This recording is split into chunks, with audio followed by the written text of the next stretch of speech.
자, 그럼 시작할게요. 먼저 그 지난주에 그 강의한 내용을 그냥 간단하게 짚고 넘어갈게요. 먼저 그 장자크 루소에서 시작을 했어요. 그리고 프랑스 대혁명에 대해서 얘기를 했고, 사회계약론이랑 인간 불평등 기원론, 그리고 사유재산제도가 모든 그 불평등의 원천이라는 얘기를 이 장자크 루소가 했다는 얘기를 했고요. 그 다음에 루소 해법이 결국은 그 프랑스 대혁명 때 그 민주공화파라고 할 수 있는 자코뱅의 사상으로 나가고, 하지만 그 프랑스 대혁명이 이 자코뱅이 결국 나중에 패하고 나폴레옹이 최종적으로 승리하고, 그리고 나폴레옹이 이끄는 그 나폴레옹 이후에 19세기 프랑스 자본주의가 본격적으로 발전하는 거에 대해서 얘기를 했고요. 하지만 자본주의적인 그 프랑스, 근대화된 프랑스 체제 하에서 엄청나게 빈부격차가 심화되는 거에 대한 스토리가 바로 여러분들이 알고 있는 그 레미제라블 영화 있죠. 저 영화의 무대가 1815년에 출발하거든요. 그 영화의 첫 장면, 그 노예처럼 있는 장면이 1815년이고, 이거에 이제 분노한 사람들이 이제 나오는 얘기가 이 프랑스 대혁명 때 얘기했던 자유와 평등과 그리고 프레터너티, 형제가 다 어디로 갔느냐라고 하면서 이제 분노하는 이야기가 이제 이 영화에 나오죠. 그래서 레미제라블 영화에 보면은 이 두 가지 깃발이 나오죠. 하나는 공화국 깃발이 있고 삼색기, 두 번째는 붉은 깃발이 나오기 시작하고, 이 붉은 깃발이 이제 본격적으로 자본주의 체제에는 희망이 없다. 자본주의 체제 하에서는 자유와 평등과 사회 연대 내지는 형제라는 것을 구현할 수가 없고, 그거를 구현하기 위해서는 뭔가 자본주의를 뒤집어 엎는 그런 거를 해야 된다라고 얘기를 하는데, 처음에 나온 건 이제 생시몽이나 프리에라든가 오웬 같은 이 뭔가 자본주의 시장 경제의 밖에 뭔가 이 공상적인 아름다운 공동체를 만드는 그런 식의 얘기였고, 이게 이제 오늘날 저희가 살아있는 게 이제 바로 협동조합 운동, 사회적 경제, 그 다음에 이제 이런 쪽으로 좀 많이 발전되고 있는 거고요.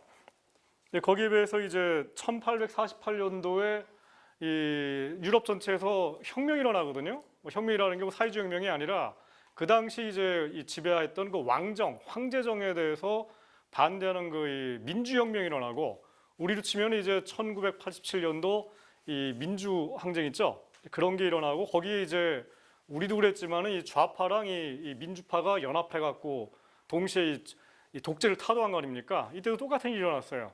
근데 타도하자마자 이른바 민주파 내지는 자유주의파가 배신하고, 말하자면 군부 편을 들면서 이제 이쪽에 칼을 꽂죠. 등에다 칼을 꽂는 사태가 일어나요. 그리고 1848년 이후로는 그래서 이른바 민주공화파와 이 사회주의파가 서로 그냥 거의 철천지원처럼 되고, 저 때부터 이제 조 직전에 칼 막스가 이제 이 공산당 선언을 썼고, 그때부터 이제 본격적으로 이 아까 얘기처럼 하면은 민주공화파의 깃발, 프랑스로 치면은 그 깃발과 붉은 깃발이 이제 서로 적대적으로 이제 싸우는 시기가 시작됩니다. 그러니까 우리나라로 치면은 이 지금 야당이라 할 수 있는 더민주당 내지는 안철수 정당, 그런 그 이 자유주의 내지는 민주주의 파와 그렇지 않고 또 왼쪽에 있는 파가 그냥 엄청나게 서로 경쟁하는 시대가 저 때부터 세계사에서 열린 겁니다.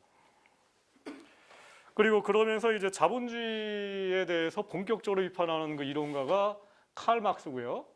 그리고 칼 막스는 이 전근대 체제, 그러니까 로마 시대라든가 아니면 봉건제 체제만 착취하고 뭐 갑질하는, 요즘으로 치면은 갑질하는 그런 체제가 아니라 근대 자본주의도 역시 갑질이 굉장히 심하고 인간을 노예화시키고 착취가 이루어지는 그런 체제라고 이제. 근데 뭐 여기까지는 사실 칼 막스의 고유한 아이디어가 아니에요. 왜냐면 이거는 이미 뭐 로버트 오웬도 얘기를 했고, 그 다음에 뭐 생시몽도 얘기를 했고, 뭐 그 다음에 뭐 그 당시 사상가들 중에 좀 양심 있는 사람들은 뭐 누가 봐도 그냥 너무나 명백하게 이 기업에서 일하는 사람들이 하루에 아침 7시에 일어나갖고 밤 10시까지 일해가지고 뭐 집에 가면 녹초가 되고, 그 다음에 그러다 또 잘리면은 그냥 몸 팔아야 되고, 여자들 같은 경우에 이런 게 너무너무나 명백하기 때문에 이게 자본주의고 이게 근대냐, 우리가 꿈꿨던 근대는 이게 아니다라고 하면서 이제 자본주의를 본격적으로 비판한 거죠. 근데 대부분의 비판이 이제 도덕적이고 윤리적인 비판이었던 데 비해서 칼 막스는 도덕적으로 윤리적인 이유 때문에 자본주의가 무너지는 게 아니라 자본주의의 발전 과정 속에서 뭔가 자본주의 스스로 무너지는 이런 그 메커니즘이 작동된다. 따라서 언젠가는 무너지니까 역사는 우리 편이다. 이렇게 얘기하니까 이제 이거 굉장히 많은 그 이 사람들이 와, 칼 막스야말로 최고다. 왜냐하면은 도덕 윤리 가지고 기존 체제를 무너뜨릴 수 있는 건 아니기 때문에 우리가 다 알고 있지만 여러분들 알지 않습니까? 지금도 이미 도덕 윤리로 바치면은 뭐 진짜 뭐 박근혜 체제가 이미 뭐 20년 전에 무너지고 그다음에 뭐 다 무너졌어야 했는데 안 무너지잖아요. 왜냐하면 인간이 우리 주변에 보는 분 인간들 다 보시겠지만 대부분의 인간들은 이기적이고 내 목구멍이 포도청인 사람들이고 아무리 고귀한 이상이라 할지라도 그게 나의 이 밥 먹고 사는데 큰 도움이 안 된다면은 나서기 싫어하고 이게 인간이거든요. 그럼 이런 인간에 대해서 이제 칼 막스는 인간이 바로 그렇다는 거에 대해서 그냥 확인하고 그러면서 이 확인한다는 관점을 갖다 이른바 이 유물론이라고 불렀어요. 그러니까 이 기독교 신자들은 굉장히 싫어하는 단어인데 유물론이라는 게 물질이 제일 소중하다는 의미가 아니라 여기서는 보통은 이제 나는 유물론자 이렇게 얘기를 하면은 보통 그게 이제 어떤 의미냐면은 나는 그냥 물질주의하고 황금만능주의하다. 이게 유물론의 뜻이거든요. 근데 사실은 칼 막스가 얘기하는 유물론은 그게 아니라 정반대로 칼 막스도 그런 거 되게 싫어하는데 인간이 살아가는 걸 보니까 대부분이 그래. 어쩔 수 없고 그거 인정해야 돼. 근데 이제 문제는 그 체제 내에서 모순이 발생하고 대다수 인간들이 물질적으로 뭔가 좀 잘 먹고 잘 살기 위해서도 자본주의 뒤집어 엎어야 돼. 여기까지 얘기를 한 거예요. 그래서 이제 이거를 역사적 유물론이라고 얘기를 한 거예요. 그래서 칼 막스 사상이 이제 19세기 중반 이후에 이 자본주의를 비판하는 쪽에 있는 사람들의 이 영감을 주면서 그게 다 장악을 합니다. 그러니까 지난번에 또 하나 이제 여러분들 뭐 재밌었지만은 사회주의라는 것이 이 우리나라의 사회주의로 번역돼 있는데 저게 결론적으로 얘기하면 저 굉장히 잘못된 번역이다. 앞으로 우리 사회주의란 말 쓰지 말고 그냥 더불어주의라든가 어울려주의 이런 말을 쓰자. 왜냐하면은 이 사회주의라는 것이 뭐 나 이기주의자야, 나 개인주의자야 이런 말이랑 똑같이 나는 그냥 뭐 이기성이라든가 뭐 개인주의 뭐 이런 게 아니라 나는 정말 세상을 어울려 사는 거 되게 좋아하고 세상 사람들하고 같이 그냥 행복한 게 제일 좋아. 대부분 다 그런 사람들 아닙니까? 이런 사람들을 그냥 흔히 그냥 나는 그냥 소셜리스트라고 부른 거예요. 그런 의미에서 사회주의라는 말은 서구에서 특별한 의미가 아니라 그냥 뭐 흔히 우리나라 집 야당이 이름이 더불어민주당 아닙니까?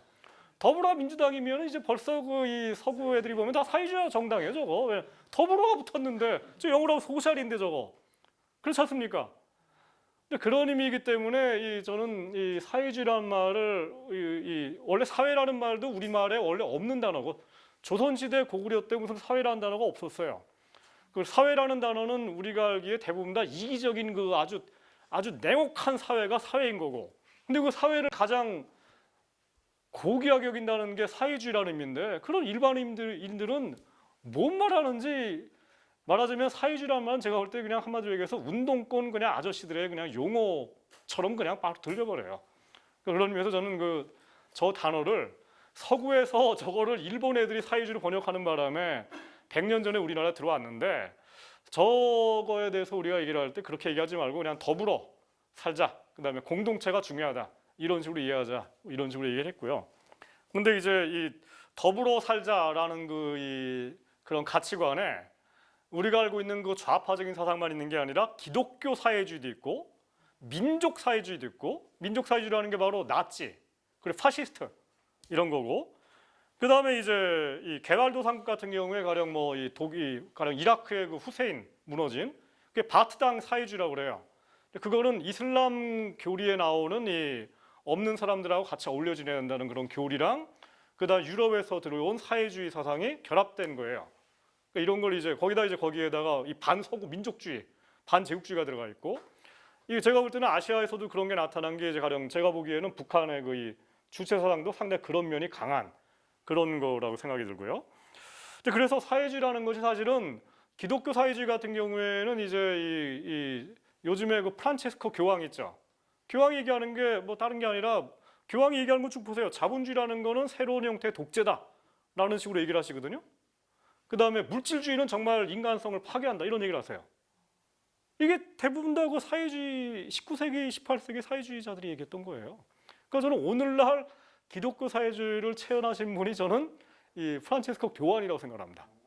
그리고 이제 그거에 따라서 사실은 여러분들 뭐 아시겠지만은 1970년대부터 우리나라에서 전태일 그 열사가 돌아가셨을 때 그때부터 이제 우리나라에서 노동운동에서 큰 역할을 한 분들이 카톨릭 사목운동이라고 있어요. 카톨릭 사제인데 노동운동을 도와주면서 노동권에 대해서 얘기를 하시는 분들 지금도 활동하고 계시거든요. 이분들도 이제 유럽에서는 저런 분들을 카톨릭 사회주의라고 그래요. 그러니까 예수님의 말씀이 너 혼자 잘 먹고 잘 사는 얘기를 예수님이 한 적이 없지 않습니까? 예수님은 항상 뭔가 하여튼 이웃과 어울려 지내야 되고 그다음에 뭐 이 돈만 추구하는 사람들은 뭐 낙타가 바늘구멍 뭐 이런 얘기 하는 거 아닙니까? 그런 의미에서 저는 뭐 저가 아니라 이 기독교인들은 이제 이 지저스를 예수님을 소셜리스트라고 부르는 분들도 있고 마태복음을 특히 이 기독교에 나타나 있는 일종의 공동체 내지는 어울려 살자라고 하는 그런 그 가르침이라는 분들도 있고 여기도 나오죠. 뭐 이 예수님이 이제 이 어린 양들을 구제하라. 어린 양들이 바로 이제 민중을 구제하라, 민생을 구제하라. 그다음에 부처님의 일생을 얘기하는 것처럼 중생을 구제하라 이런 건데 이게 이제 요즘으로 치면 이 자본주의 내지는 황금만능주의자들이 볼 때는 예수님, 부처님 그다음에 하물며 공자님, 맹자님까지도 왜냐면 공자님과 맹자님이 얘기하신 것도 뭐 폭력으로 이 왕이 통치하는 게 아니라 어질게라는 게 이 어질 인자 아닙니까? 그럼 더불어 살아야 된다는 얘기예요, 다.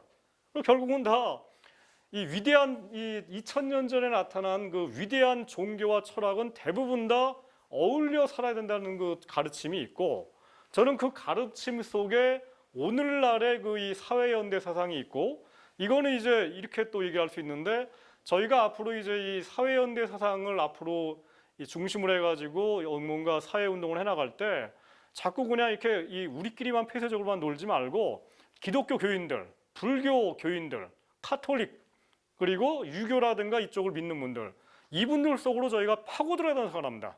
왜냐하면 그 교리 속에 이미 굉장히 좋은 교리들이 이미 있기 때문에 이런 것들을 어떻게 현대적으로 해석해가지고 이 어울려 사는 세상을 만들 건지에 대해서 같이 얘기하는 것이 저는 굉장히 중요하다고 생각합니다. 오늘은 이제 2강인데요. 출발은 이제 지난번에 얘기했던 그 칼 막스와 연관된 얘기고 이 마르크스가 1883년도에 죽습니다. 67세 담배를 하도 펴가지고 아마 이거 뇌졸중으로 죽은 것 같아요. 담배만 좀 들펴서도 좀 그 이후에 좀 새로운 얘기를 했을 텐데 왜냐하면 저 양반이 일찍 죽는 바람에 이 대부분의 저작이 미완성인 것들이 많아요. 가령 뭐 자본론도 미완성이고 그 자본론 쓰기 전에 이 양반이 쓴 그 이 기록을 보게 되면은 원래 자본론을 쓰고 나서 노동에 관한 것들, 노동론도 써야 되고 국가론도 써야 되고 근데 요즘으로 치면은 세계화에 대해서 써야 되고 이걸 다 지필 플랜이 있었거든요. 근데 그게 한 6개 키워드가 있었는데 그 중에서 맨 첫 번째 키워드였던 자본에 대해서 쓰다가 죽어버렸어요. 그러니까 이 죽은 그것도 이제 이랑만 살아생전에 쓴 그 책은 자본론 1권 그것뿐이고 오늘 우리나라에 지금 출판되어 있죠. 인쇄 번역되어 있는 거 자본론 2권이랑 3권은 마르크스가 한 게 아니라 마르크스가 그냥 죽기 전에 그냥 쓴 원고를 엥겔스가 그냥 다 모아가지고 그 양반이 낸 거예요. 그러니까 이거는 정확하게 얘기해서 이게 마르크스가 정말 그렇게 생겼는지도 모르는 거예요. 근데 아무튼 이게 미완의 저작인데도 불구하고 이 아까 얘기한 것처럼 마르크스가 얘기했던 그 사상이 윤리 도덕적인 관점에서만 자본주의와 그리고 자본주의적 착취, 갑질 이런 걸 비판한 게 아니라 자본주의의 그 이 정치 경제학적인 내적 논리를 보니까 이거는 언젠가 무너지게 돼 있다. 따라서 역사는 우리의 편이다라고 얘기를 하니까 사람들이 다 그냥 이제 넘어갔는데 문제는 이제 마르크스가 1883년도에 죽고 더군다나 엥겔스도 한 10년 뒤에 죽었어요. 잘못 썼는데 1885년도에 제가 거꾸로 썼네. 1895년에 죽었습니다. 엥겔스가 죽자마자 이제 커다란 논쟁이 일어나기 시작해요. 과연 마르크스가 옳았느냐? 그 양반이 얘기하는 건 결국은 뭐냐면은 자본주의 체제라는 것은 임금 인상도 굉장히 힘들고 사회복지 같은 것도 없고 따라서 그냥 이 뭔가 자본주의를 뭔가 개선하려고 하는 사람들은 궁극적으로 뭘 해야 되냐면은 사회주의 상권을 붕괴시켜야 된다라는 거예요. 근데 사회주의 상권을 여러분들 그렇지만 여러분들 뭐 당신들 재산 내놓으라면 누가 그거 내놓겠습니까? 이런 날강도 같은 놈들 너야말로 강도다 하면서 막 다 죽기 살기로 그냥 칼 들고서 싸울 거 아닙니까? 그러니까 칼 막스는 그러기 때문에 죽기 살기 위해서 쌀 수밖에 없으니까 뭔가 폭력 투쟁이 불가피하다라고 얘기를 한 거예요. 근데 어떤 일들이 일어나냐면은 이 1890년, 1880년 정도에 영국에서 차티스트 운동이 성공을 해가지고 차티스트 운동이라는 게 뭐냐면은 이 요즘으로 치면은 재산이 10억 넘어가는 사람들만 과거에는 이 선거권이 있었는데 투표할 권리가 있었던 거예요. 근데 차티스트 운동은 이제 그게 아니고 일반적인 서민들도 모두가 다 재산과 무관하게 투표할 권리를 달라라는 운동을 한 거예요. 우리가 보기엔 당연한 그 권리인데 저게 없었어요, 그 당시에. 영국조차도. 그래서 그거 운동을 해갖고 이게 성공을 해가지고 제한적으로 하는 얘기 뭐냐면은 여자들은 여전히 선거권을 안 주고 남자들만. 그 다음에 이제 처음에는 뭐 가령 비정규직은 안 주고 정규직만 주고 뭐 이런 식의 선거권이었어요. 근데 이렇게 해가지고 1880년도에 이른바 이제 이 서민들이 선거권을 가지게 되고 그 다음에 이제 저 때만 하더라도 우리로 치면은 뭐 국가보안법 이런 게 없었거든요. 그러니까 그러면은 이 좌파 정당, 진보 정당들이 국회 합법적으로 진출하는 게 되는 거예요. 영국 같은 경우에. 그래서 1884년도에 뒤부터 얘기하죠. 페비안 소사이어티가 영국에서 창립됩니다. 1884년이라는 게 아까 제가 이것처럼 마르크스가 죽은 게 1883년도고 그 다음에 페비안 소사이어티가 만들어졌어요. 그 이때만 하더라도 앵겔스라는 사람이 살아 있었어요. 그리고 이 페비안 소사이어티를 직접 목격한 사람이 누구냐면은 베른슈타인이라는 사람이에요. 왜냐하면은 저때 이 독일에서는 베른슈타인 누구냐면은 이 사람입니다. 이게 베른슈타인이에요. 1920년대 바이마르 공화국 때 국회의원이었어요. 우리로 치면 지금 정의당 국회의원 이 정도 사람이었는데 이 사람이 카우츠키예요. 카우츠키는 너무 늙어가지고 이제 이미 은퇴했던 거고 이게 이제 베를린 이 국회의사당 바로 이게 국회의사당 건물 같아요. 저 뒤에가 지금 이 카우츠키고 그다음에 여기도 이제 이게 베른슈타인이에요. 이 베른슈타인이 1880년도에 영국에 망명을 갑니다. 왜냐하면은 독일에서는 우리나라로 치면은 그 국가원법 같은 게 만들어져 갖고 모든 좌익 정당을 다 불법화 시켜버렸어요. 그러니까 이제 우리로 치면은 정의당이니 뭐 이런 것들이 전부 다 불법화되니까 다 망명을 간 거예요. 심상정, 뭐 노회찬 다 그냥 옆에 있는 그 뭐 싱가포르 이런 데도 망명을 갔더니 망명을 딱 갔는데 거기에 이제 마르크스가 영국에 망명가 있었거든요. 앵겔스도 좋고 거기 가서 굉장히 환대를 받았는데 마르크스가 그래서 너무너무 좋아요. 막 굉장히 똑똑하고 그러니까. 근데 이제 이 양반이 영국에 살다 보니까 이제 그 페비안 소사이어티라는 거를 본 거예요. 그러니까 보니까 저 양반들 보니까 활동이 재밌잖아요. 마르크스 얘기처럼 맨날 그냥 뭐 무장 들고 뭐 이런 얘기만 하는 것도 아니고 그다음에 뭐 사회자산권을 뭐 폐지된다 뭐 이런 것만 하는 게 아니라 이 여러 가지 얘기를 하니까 그러니까 결국 뭐냐면은 이 페비안 소사이어티의 그 특징이 뭐냐면은 첫 번째가 국가가 뭐냐. 여러분들 약간 조심해야 되는 게 국가와 정부는 다릅니다. 정부는 행정부를 얘기하는 거고요. 국가라는 것은 행정, 그러니까 입법, 사법, 행정 이 세 개를 다 포함한 것을 국가라고 얘기를 해요. 그러면 이제 영어로 이걸 스테이트라고 얘기를 하는데 이 마르크스나 앵겔스 같은 사람들은 그리고 나중에 레닌도 마찬가지고 이 현대 내지는 19세기의 그 당시 영국이나 뭐 독일이라든가 프랑스의 국가는 부르주아 계급들이 이른바 노동자 계급을 억압하기 위한 계급적 도구라고 규정을 했어요. 그럼 따라서 이 노동자 내지는 없는 사람들은 뭔가 자기가 인간적으로 해방되기 위해서는 국가를 때려 부셔야 되는 거죠. 때려 부수려면은 제일 먼저 이제 뭔가 무기를 들고 일어나 가지고 국가기구의 가장 중요한 게 이제 군대, 경찰이니까 걔들과 맞서 싸워가지고 해체시켜야 되는 거예요. 그러니까 이런 식으로 얘기를 했는데 이 페비안 소사이어티들은 야, 꼭 그런 거냐? 그런 건 아닌 것 같다라고 얘기를 해요. 왜냐? 저는 이게 뭐 커다란 논쟁이 아니라 그냥 당연한 건데 좀 전에 얘기처럼 1883년도에 영국에서 차티스트 운동이 성공을 해가지고 일반적인 서민들이 국회에 자기의 대표를 보낼 수 있게 되는 거예요. 근데 중요한 거는 칼 막스는 이걸 보지 못하고 죽었어요. 그러니까 제가 그래서 칼 막스의 교리를 너무 구니까 도식화하지 말라는 게 마르크스라는 사람이 만약에 1883년도, 90년도에 살았다면은 과연 옛날처럼 그렇게 얘기를 했겠느냐라는 거예요. 또라이가 아닌 이상. 마르크스가 무슨 바보가 아닌 이상. 그러니까 우리나라도 마찬가지죠. 지난번에 얘기한 것처럼 만약에 우리가 지금도 역시 전두환 군사 독재가 존재한다면은 그럼 여기 뭐 정의당 뭐 당원들도 있고 막 그런데 정의당이 추구하는 이념을 뭐 구현할 수 있는 장치가 도저히 없으니까. 왜냐하면 모든 게 다 금지되어 있는데, 그러면 당연히 그냥 맨날 하는 게 뭐 총까지 아니지만 뭐 화염병 들고 그냥 뭐 거리에 나와서 옛날 80년대처럼 싸우는 게 일상사였을 거 아닙니까? 그렇죠? 근데 이제 1880년대 이제 이 페비안 소사이어티를 만든 사람들이 직면한 거는 그게 아니고 보통 선거권이 일반 서민들한테도 주어졌고, 그렇기 때문에 자기들을 대표하는 그 국회의원이 국회 진출하는 게 가능해졌고, 그 당시만 하더라도 이제 그걸 이 집권을 막는 법이 없으니까 만약에 정말 선거를 잘해가지고 오늘날 정의당이나 노동당이나 뭐 녹색당처럼 다수당이 되기만 한다면은 합법적으로 정권을 장악하는 거죠. 만약에 뭐 안철수나 뭐 더민주당만 그런 게 아니잖아요. 정의당도 만약에 정말 앞으로 4년 뒤 선거에서 지지율이 35%가 넘어간다.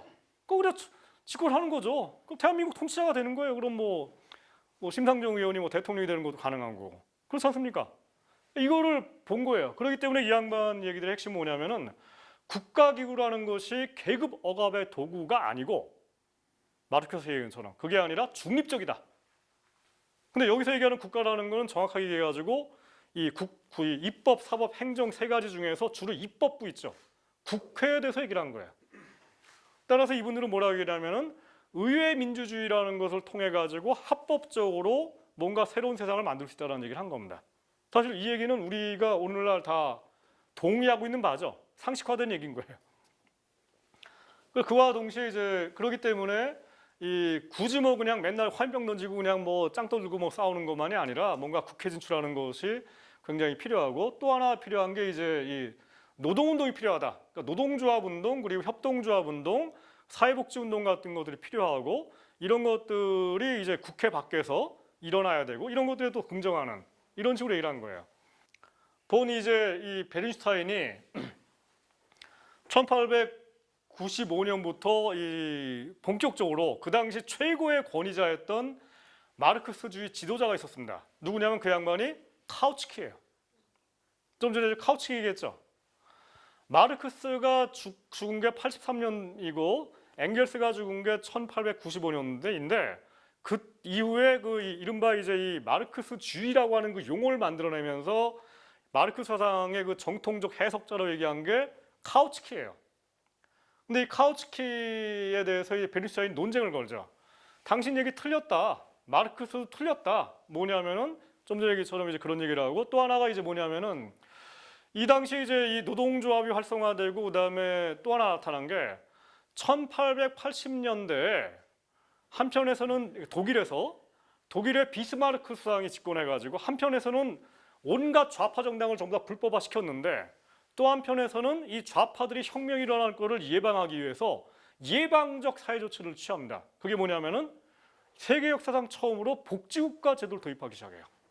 국민연금제도, 건강보험제도, 그리고 고용보험제도, 그리고 산재, 이런 것들을 차례 비스마르크가 도입을 해요. 안 그러면은 이 좌익혁명이 일어날 것 같으니까. 근데 이거에 대해서 이제 이 마르크스주의자들은, 독일에 있는 사람들은 저거 다 가짜다, 개량주의다 하고 막 비판을 하죠. 근데 이제 이 독일 사회민주당을 그 당시에 만든 사람들은 마르크스파만 있는 게 아니라 라살레페라는 사람이 있습니다. 라살레라고. 그러니까 제가 여기 안 썼는데, 라살레페 같은 경우에는 비스마르크랑 좀 교감이 있는 사람들이었어요.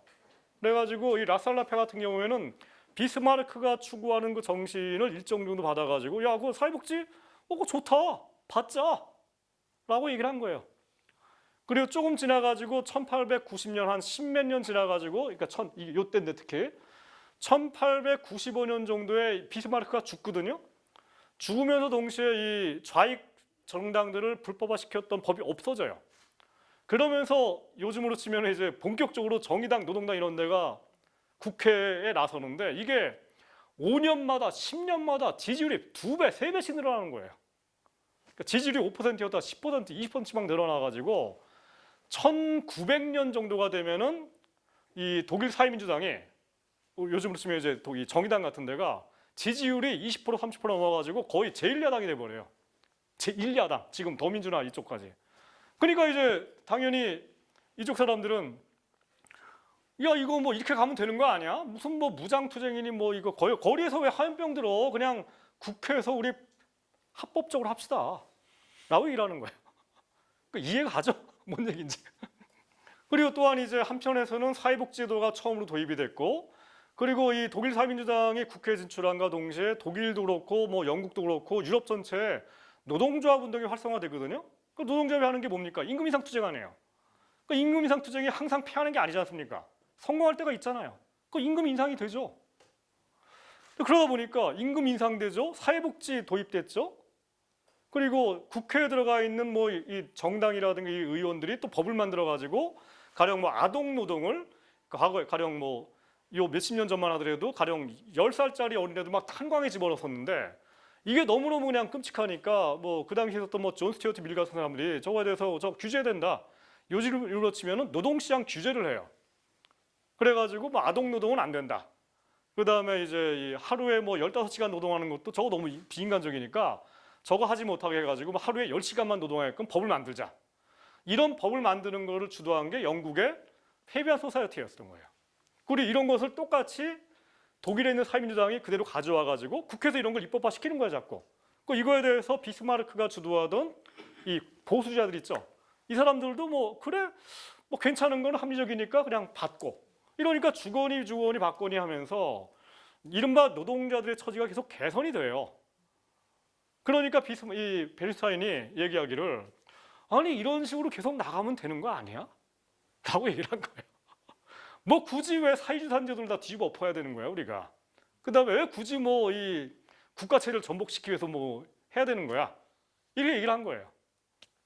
그래서 이제 논점이 뭐냐면은 결국 뭐가 되냐면은 사유재산권이라는 제도를 남겨놓은 채로 임금 인상과 사회복지를 계속 확대하는 것이 가능한지 언젠가는 이거 한 번 더 뒤집힐 거다라는 거고, 사실은 이게 뭐 옛날 100년 전 논쟁이 아니라 오늘날 사실은 이 우리나라 노동운동 내에서 좀 전에 얘기한 그 마르크스, 그러니까 이 돌아가시기 전에 마르크스 있죠.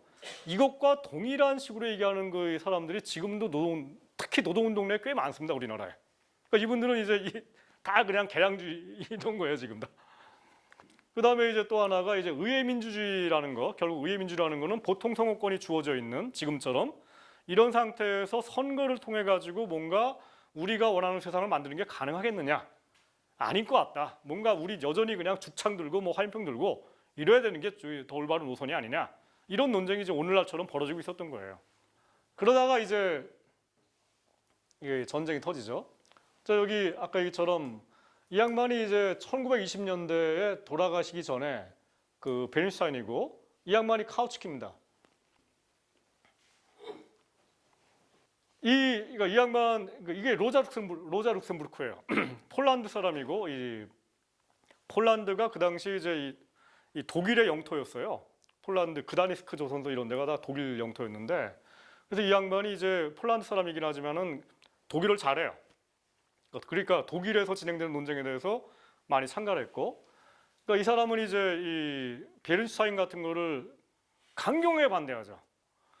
당신 얘기가 맞을지 모르겠지만은 그래도 자본주의라는 건 사회주산제도가 있고, 그리고 여전히 이 의회라는 것은 껍데기에 불과하다. 국회라는 것은 왜냐?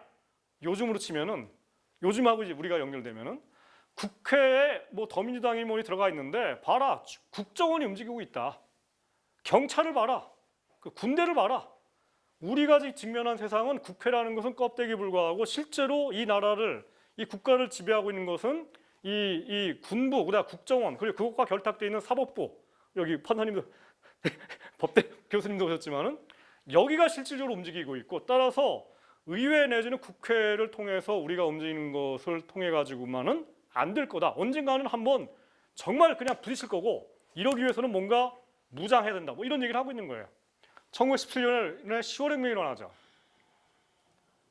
제가 방금 전에 설명한 것만 보게 되면은 베르슈타인이라든가 페비안 소사이어티 같은 사람들의 얘기가 굉장히 합리적이고 들리고 뭐 이렇게 들리는데 그렇지 않은 요소가 있습니다. 뭐냐면은 전쟁이에요. 전쟁이 터졌어요. 제1차 세계대전이. 전쟁이 터졌고 전쟁을 주도하는 건 누굽니까? 군부죠. 군부와 황제들이요 다. 얘들은 전쟁 광들이에요. 그리고 쇼비니스트들이고 그리고 제국주의자들이고 그야말로 다른 나라를 침략하는 걸 일수로 삼고. 그러니까 말하자면 이런 식인데 레닌이라든가 로제 룩셈부르크 같은 사람들은 이 베르사유라든가 페비안 소사이어티 같은 사람들을 비판하는 게 당신들 얘기가 다 맞을지도 모르겠지만 그게 다 껍데기에 불과하고 실제로는 영국이라는 체제 나라는 결국은 제국이다 저게.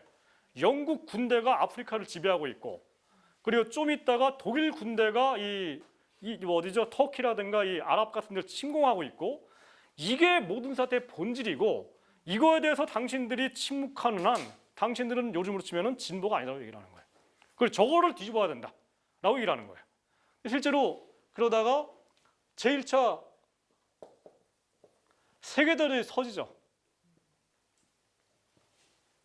이때 레닌이 내걸은 게 평화예요. 굉장히 간단한 단어인데 이 문제는 그 베르사유라든가 카우츠키도 마찬가지였고 그다음에 영국의 페비안 소사이어티 있죠. 이런 데들이 이제 전쟁 와중 속에서 모조리 다 자기 나라 군부를 지지하는 정책을 다 펼쳐버려요. 자기 나라 군대를 지지해버려요. 왜냐? 이게 왜 중요했냐면은 이런 식인데 제1차 세계대전이 벌어졌을 때 영국 군대가 싸우러 나가야 될 거 아닙니까? 그럼 거기에 대해서 국회에서 예산에 대한 승인이 떨어져야 되거든요. 근데 그거에 대해서 페비안 소사이어티에 있던 사람들도 영국의 영광을 위해서 그거를 승인하는 거예요. 그 독일에 있었던 베리스타인이라든가 이 사람들도 뭐 그런 비슷한 것들을 행동하고 그러니까 이 전쟁 속에서 누구나가 다 자기 나라를 위한 싸움에 애국주의적 관점에서 참가해버린 거예요. 그러니까 이게 이제 뭐의 문제였냐면 결국은 전쟁, 그다음에 군대라는 것이 엄청나게 커지죠. 왜냐하면 제1차 세계대전 속에서 독일 군대가 가령 1천만 명 정도가 징집돼요. 그럼 1,000만 명이 무장하고 있는 거예요. 무장한 군인이 사방에 돌아다녀요. 이런 상태에서 말하자면 국회라든가 의회고라는 게 무슨 힘이 있냐? 껍데기에 불과하다고 얘기를 하는 겁니다. 이 양반들이. 저는 뭐 그것도 일리가 있다고 생각하는 거예요. 그 중에서 그러니까 러시아에서 혁명이 일어나가지고 러시아는 더군다나 뭐 국회가 있었지만은 국회라는 게 별로 힘이 없는 짜르치아에서 입헌군주제니까 짜르의 그냥 일종의 자문기구에 불과했던 이 국회였는데 이 상태에서 이 혁명이 일어나가지고 이제 이걸 뒤집어 엎죠. 그러면서 레닌의 입장은 결국 뭐냐면은 이 전쟁을 일으킨 군부를 지지하고 있는 이 이른바 부르주아 정부 전체를 다 뒤집어 엎어야 된다는 겁니다. 그 독일에서도 방금 전에 봤던 로제 룩셈부르크가 1919년에 이 스파타쿠스라는 그 단체를 만들어 가지고 스파타쿠스 알죠? 로마 시대 때 이제 이 로마에 대해서 대항해서 싸운 그 노예 항쟁을 했던 사람 이걸 만들어 가지고 이제 이 독일 군대에 대해서 무장 반란을 일으켜요. 그랬다가 진압당하죠. 누가 진압하냐? 바이마르 공화국이 진압하는 거예요. 그때부터 이제 그러니까 이 로제 룩셈부르크가 이끄는 로제 룩셈부르크 내지는 이제 레닌이 이끄는 그 공산주의 운동과 바이마르 공화국에 참가했던 이 사회민주당이랑 완전히 철천지 원수가 되는 거예요. 그때부터. 이 얘기를 좀만 더 할게요. 영국의 페비안 소셜리스트들 이분들이 이제 스스로를 사회주의자라고 얘기를 했어요. 이분들도. 그때 얘기하는 그 사회주의라는 것은 지난번에도 얘기했지만은 사회주의라는 게 반드시 마르크스주의가 아닙니다. 지난번에 얘기했죠. 그리고 사회주의라는 거에는 기독교도 있고 불교도 있고 그다음에 하물며 유교도 가능하고 이런 여러 가지 종류가 있다라는 거. 그리고 나치조차도 사회주의라는 말을 썼다는 거고. 그렇기 때문에 이 페비안 소셜 사회주의라는 것도 가능한 거고요. 이 페비안 소셜리스트가 이제 아까 얘기처럼 이제 점진적이고 그리고 국회에 진출해가지고 제도를 바꿔나가면 된다. 우리가 지금 알고 있는 이 세상에서 그런 식으로 굴러가고 있는 거고. 그리고 이런 것과 이제 직결된 게 바로 지금 미국의 샌더스가 얘기하는 것도 바로 이 얘기예요. 샌더스가 지금 자기를 민주적 사회주의라고 얘기하는 거 아닙니까? 그리고 그런 과정에서 그 미국의 민주당의 이 대통령 선거에 지금 나간 거 아니에요. 그러니까 이제 뭐 옛날 그 아까 얘기처럼 뭐 마르크스라든가 레닌 같은 사람이 보기에는 완전 개량주의자죠. 뭐 저 양반 다 얘기하는 게. 이거를 이제 저는 우리나라로 치면 이런 건데 페비안 소사이어티가 활동하는 거를 보게 되면은요. 이 사람들이 가장 중요한 그 전략을 침투 전략이라고 얘기를 해요. 이걸 만든 사람들이 이제 베아트리체 웹이랑 시드니 웹 부부죠. 그 다음에 이제 버나드 쇼 이 세 사람인데 늙었을 때 얘기예요. 이 두 부부 중에서 이제 뭐 누가 더 이끌었는지 모르겠는데 하여튼 뭐 특히 베아트리체 웹이 무지 똑똑했던 모양이에요. 근데 이 페비안 소사이어티의 활동을 보게 되면은 그거에 관한 책을 보게 되면요. 저 단체 활동이 우리나라에서 가장 유사한 게 제가 보기에는 참여연대입니다. 일종의 NGO를 만든 거예요. 그리고 이 베아트리체 웹이랑 이 시드니 웹은 이 버나드 쇼는 안 그랬는데 저 사람은 극작가니까 뭐 영국 같은 거 쓰고 뭐 이런 우리나라 치면 이제 뭐 김민기라든가 뭐 시나리오 작가 이런 사람들인데 이 시드니 웹이랑 그 베아트리체 웹은 하는 활동이 주로 뭐냐면은 국회 가서 입법 활동을 제안하고 기획하고 도와주는 거예요. 그 뭡니까? 우리나라에서 제일 많이 하는 게 참여연대, 경실련 이런 활동을 한 거예요. 그러니까 만약에 우리가 오늘날 이 페비안 소사이어티 같은 걸 만든다면은 저는 참여연대 내지는 그런 활동을 어떻게 뭔가 좀 뭐 지금 똑같진 않지만은 뭔가 하여튼 바꿀 것인지 뭐 이런 식으로 생각을 할 것 같아요. 침투라는 건 뭐냐면은 이 사람들 생각이 뭐 참여연대도 똑같은데 참여연대 같은 경우에 본인들이 그러니까 거기 참여연대에서 활동하시는 교수님들의 정책을 수용하는 한 안철수당도 도와주고 정의당도 도와주고 뭐 그다음에 뭐 어느 정당이 다 도와주거든요. 그러니까 왜냐? 침투하려고 하기 때문에 상관없다는 거예요. 더군다나 이제 1884년도부터 1920년대 초반까지만 하더라도 영국에는 노동당이 없었어요. 영국에는 제가 정확하게 기억이 안 나는데 하여튼 이때는 자유당밖에 없었어요. 영국에. 그래서 이 페비안 소사이어티 사람들이 자유당에 가가지고 일종의 이 공자님 명자님으로 말씀하면 유세를 벌이죠. 유세한다는 게 원래 이 자기가 갖고 있는 그 사상을 설파하는 것을 유세한다는 거거든요. 그러니까 공자님이 자기 인사상을 설파하는 것처럼 유세를 했는데 이제 그거를 받아들인 사람들 중에 한 사람이 가령 젊은 처칠이 이제 나중에는 보수당이었지만은 젊었을 때는 자유당 소속이었어요. 그래서 이제 이 젊은 처칠이 누구죠? 베아트리체 웹이랑 만나갖고 쭉 얘기 들으면서 그래 당신들 얘기가 굉장히 좋으니까 뭐 복지도 늘려야 될 것 같고 그다음에 노동시장 규제도 해야 될 것 같고 그러니까 유아노동 다 금지시키고 뭐 장시간 노동 금지시키고 그다음에 주택난 같은 게 심했거든요. 그 주택 월세를 갖다 낮추기 위해서 무슨 입법을 할 건지 이런 거 가지고 막 상의를 굉장히 많이 해요. 처칠이.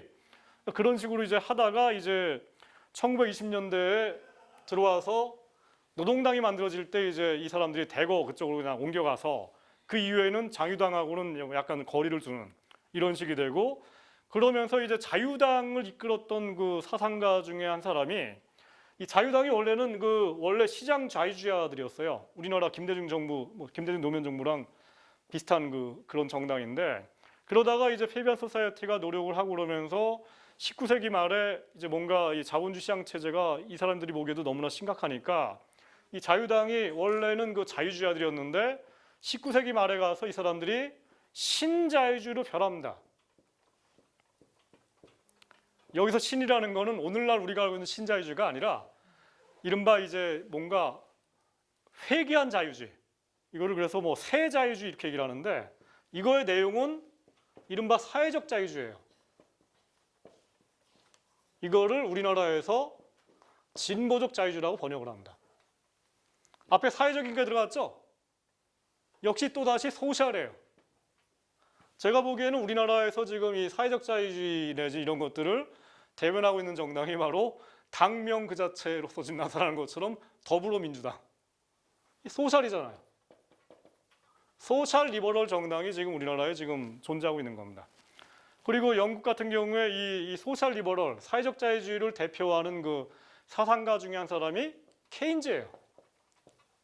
케인즈는 귀족이고 거의 엄청나게 잘 사는 사람이고 이 사람이 보기에도 이 자본주의 시장 경제는 문제가 좀 많았고 그리고 그렇기 때문에 뭔가 이 좌파는 아니지만은 우파적 관점에서 뭔가 따뜻한 자본주의, 따뜻한 시장 경제, 뭐 포용적 시장 경제 이런 얘기하죠. 지금 더민주당이 뭐 거의 비슷한 입장이었던 거예요.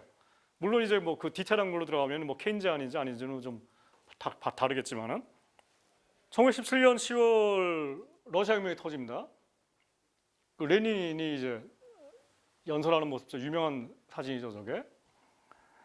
그리고 러시아에서 이제 이른바 공산주의 내지는 공산당이 본격적으로 활동을 해요. 그러니까 저 때부터는 이제 사회민주주의와 공산주의가 저 때부터 완전히 갈립니다.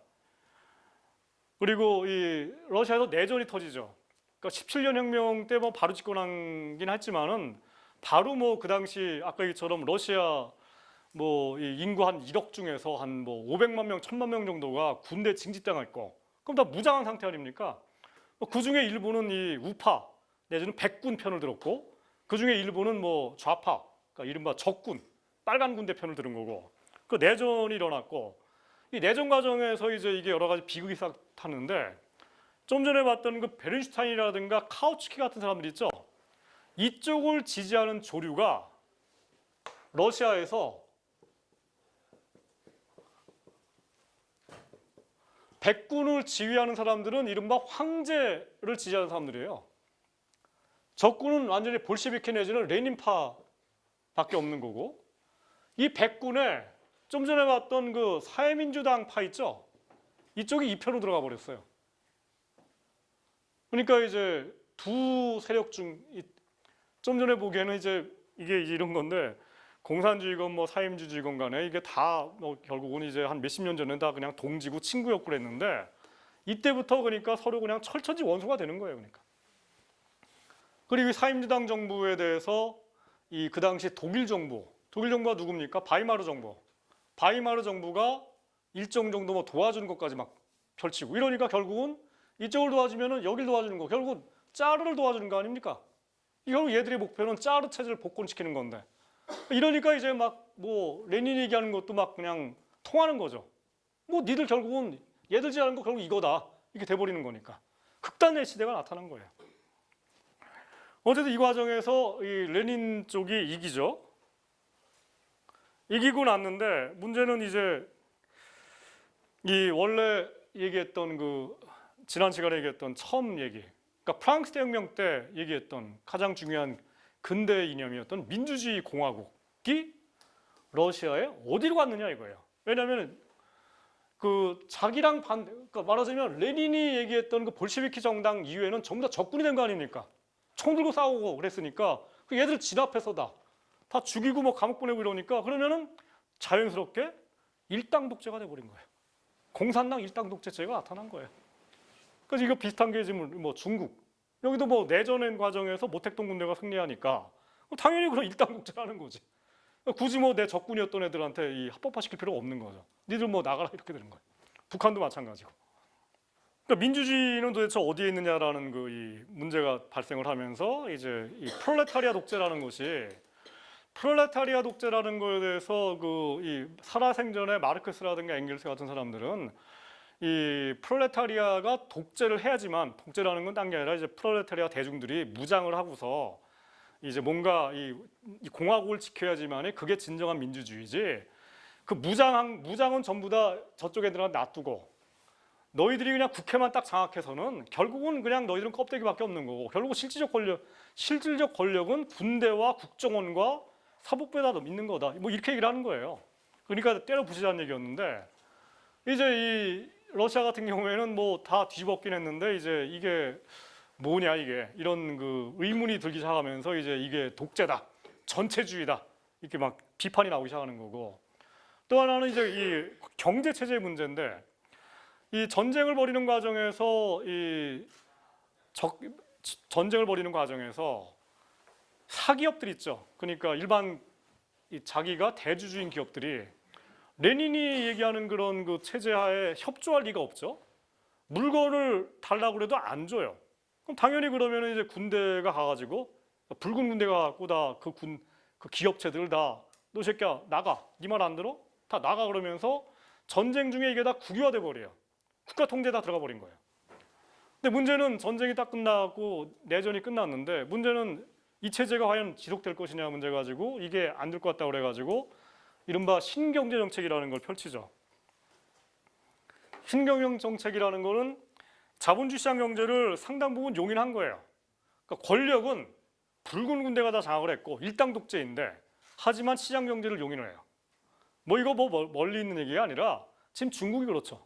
중국이 중공산당 일당 독재고 그다음에 인민해방군이 여전히 그냥 모든 무장을 다 독점하고 있는데 하지만 자본주의적 사기업과 그리고 주식시장도 용납하고 다 용납되고 있어요. 근데 통제를 받고 있는 거죠. 그러니까 이런 체제를 처음으로 실험했던 거예요.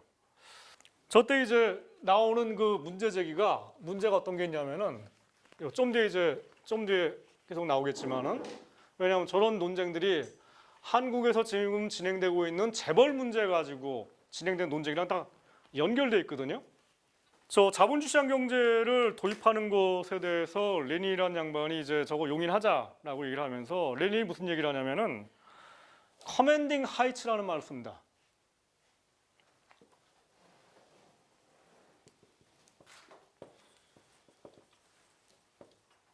커맨딩이라는 건 영어로 이제 명령하는, 통치하는, 하이츠는 이제 제일 높은 데죠. 커맨딩 하이츠라는 게 경제에 있다라는 거고 그게 뭐냐면은 이제 기간 산업이 이제 철도, 그 다음에 탄광, 전기, 그리고 특히 은행 내지는 금융업 여기를 국유화시켜야 된다는 거예요. 국가 통제에 집어넣는다는 거예요.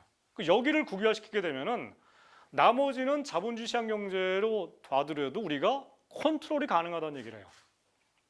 실제로 중국이 지금 어떻게 하냐면은 중국이 기간 산업 중에서 상당 부분을 국유화, 여전히 국영 체제로 갖고 있거든요. 그리고 특히 은행을 국영 체제로 갖고 있어요. 예, 그리고 나머지는 다 사기업과 시장 경쟁에 놔두는 거고. 그러니까 이런 얘기를 이제 처음으로 저런 얘기를 했고 이게 뭐 레닌이 무슨 천재인 게 아니라 뭐 어쩔 수 없이 한 것도 있고 다 중국산도 마찬가지고 만약에 이제 북한이 앞으로 뭔가 시장 경제를 도입한다면 비슷한 거식으로 할 거고 이게 남의 나라 얘기가 아니라 제가 바로 그냥 단도직입으로 얘기하면은 박정희가 저렇게 했어요. 박정희가 집권하고서 1년 뒤에 은행을 다 국유화시키고 기간 산업을 국유화시켜 버립니다. 그러니까 상당히 좌파적인 정책을 펼쳐요. 그러니까 이걸 뭐 우리나라 진보 보수 양쪽에서 인정을 안 하는 얘기들인데 이게 은행을 국유화시켜 버렸어요. 요즘에 만약에 이제 뭐 아시겠지만 정의당이 은행 국유화시키라는 얘기 안 하거든요. 너무 좌파적인 정책이라 무서워서 그런 얘기 안 해요. 근데 우파의 그 이 아이콘인 박정희가 집권 1년 뒤에 은행을 다 국유화시켜 버렸습니다. 그리고 국영기업들을 굉장히 많이 키웠고 좌파들도 안 하는 정책들을.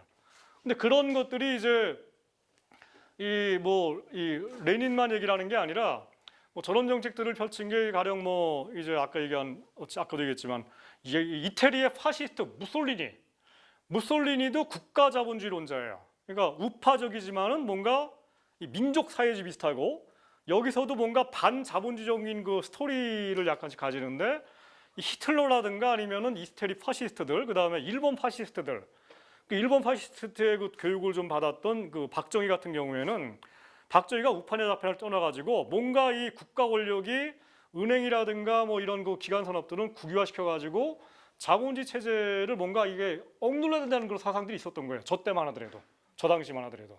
그리고 또 한 가지 우리가 갖고 있는 지금 복지국가랑 연관이 된다면은 그 러시아 같은 경우에 이런 게 있었죠. 러시아 국민의 90%가 농민이에요. 근데 농민들의 대다수는 처음에는 볼시비크 혁명 편을 안 들었어요. 일부만 들었지.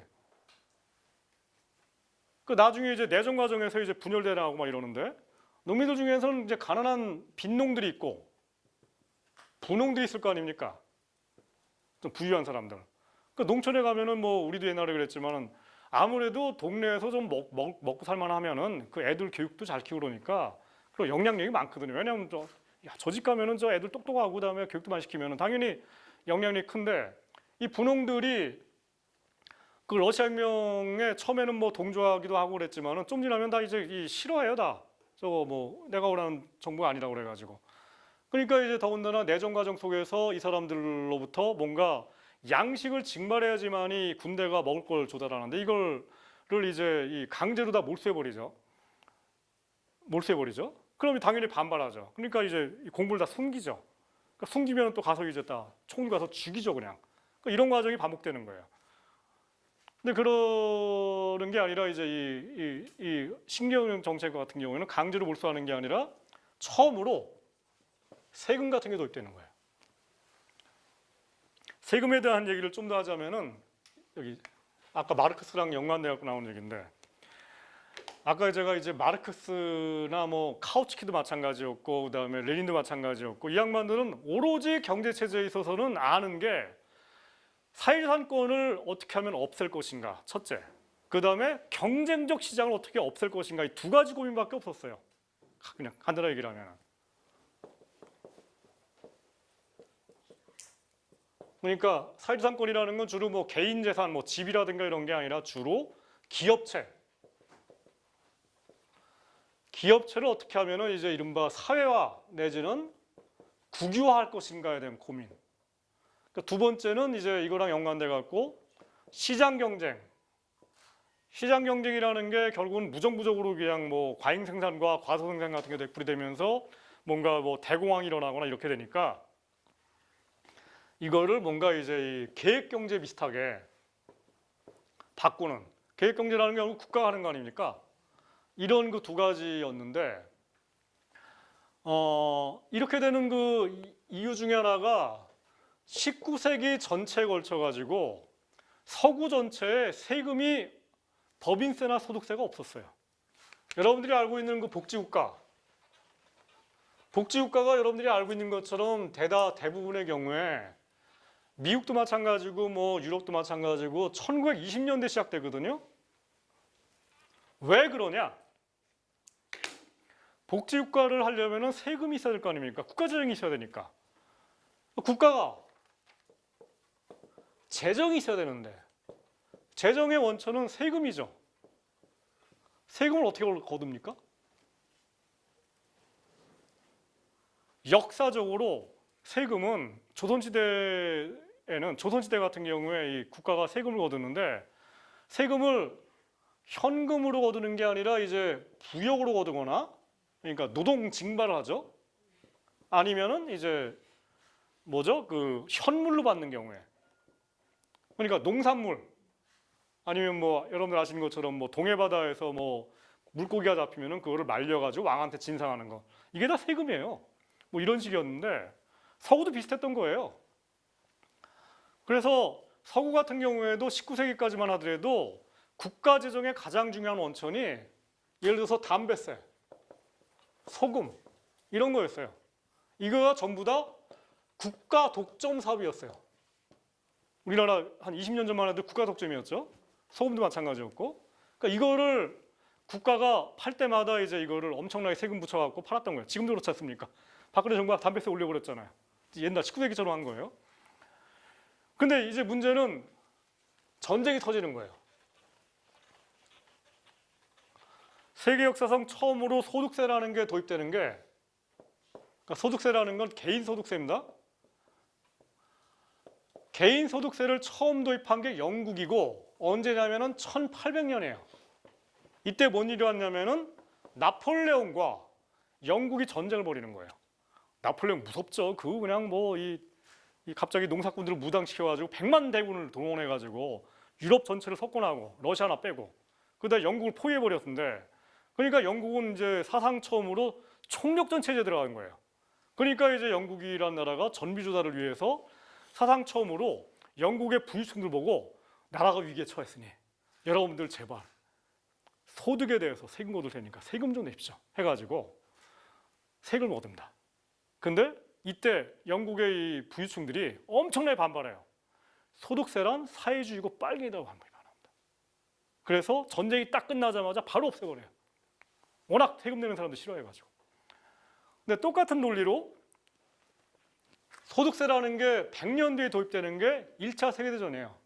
이게 아까 얘기처럼 이 세계대전이라는 게 굉장히 큰 영향을 끼친 게 러시아 혁명을 촉발시키기도 했지만은 전쟁을 벌여야 되는데, 알다시피 세계대전이라는 게 총력전 아닙니까? 또 다른 뭐 대포동원하고 그다음에 이른바 정말 거대한 그 전쟁이 터지니까 영국 그다음에 뭐 미국 그다음에 뭐 독일 이런 나라들이 전부 다 전비조달을 위해서 이 과거처럼은 안 되니까 소득세를 도입하고 그리고 법인세도 도입해요.